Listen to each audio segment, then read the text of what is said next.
We start at this time in Europe with the heat wave that is raging across the southern part of the continent. Temperatures in the central Mediterranean are expected to peak today. This is Italy, where there are warnings that the extreme heat could last for another 10 days. Temperatures there could reach 46 degrees Celsius on the island of Sardinia. Hot weather alerts are also in place across most of Spain. There have been reports of power cuts in some areas. And finally, we end with the heat wave that is raging across the northern part. The jet stream, a swiftly moving airflow high in the atmosphere, is keeping a high-pressure system in place that is allowing heat from the deserts of North Africa and across southern Europe.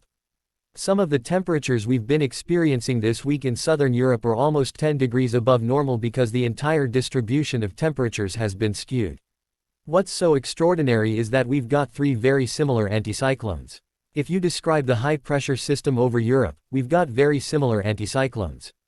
Change across North Africa and across southern Europe gives us longer heat waves and higher peaks.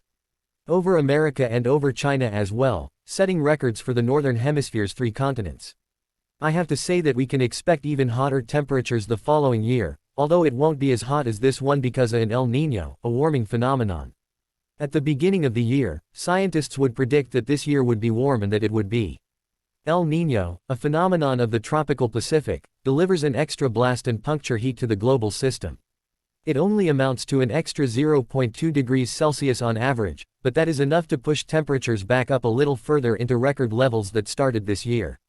This region of France is expected to be the hottest today, with temperatures expected to reach 40 degrees Fahrenheit, 41 degrees Celsius, and 4,142 degrees Fahrenheit at Albi Mediters, a UNESCO World Heritage Site.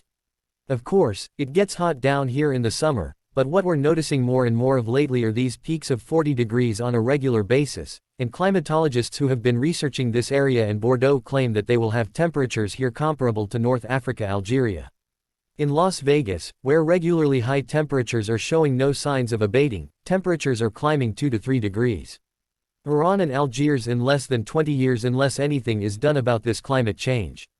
This is the desert, so they are used to high temperatures, but nothing really like this. Yesterday they thought it was going to break the record for the hottest day ever in Las Vegas, but it stopped just short of that. However, it's past 10 p.m. here now and it's still very hot. You can probably see there's a bit of breeze which makes things slightly more bearable, but it's a very hot wind. 260 days, more than 260 days of temperatures below 100 degrees Fahrenheit were recorded just before this heat wave struck, which is a cool record for Las Vegas. The heat came over the July 4th holiday weekend and it came with a vengeance, and there hasn't been a let-up since, which meant that people had very little warning before it hit. Toll Valley Typhoon Talim hit China overnight, displacing thousands, just days after China provisionally recorded its highest temperature of 52.2 degrees Celsius in Xinjiang. The storm is now headed for Vietnam, where 30,000 people in its path have moved to safer ground. Floods in South Korea have claimed dozens of lives, prompting its leaders to rethink their response. Arizona was still 49 degrees Celsius reported as provisionally a new record for a midnight temperature. Speaking to his Chinese counterpart on the second day of face-to-face negotiations in Beijing, Kerry stressed that combating climate change needed new forms of cooperation between China and the United States. Two of the largest emitters. Although we haven't heard much about concrete plants yet, the US and China have expressed their willingness to have more cooperations between the two countries. In fact, John Kerry is the most recent top US official to visit China after Lincoln and Yellen, and this marks the formal resumption of top-level climate diplomacy between the two sides because there is now a need for a healthy, stable, and sustainable relationship between the two countries.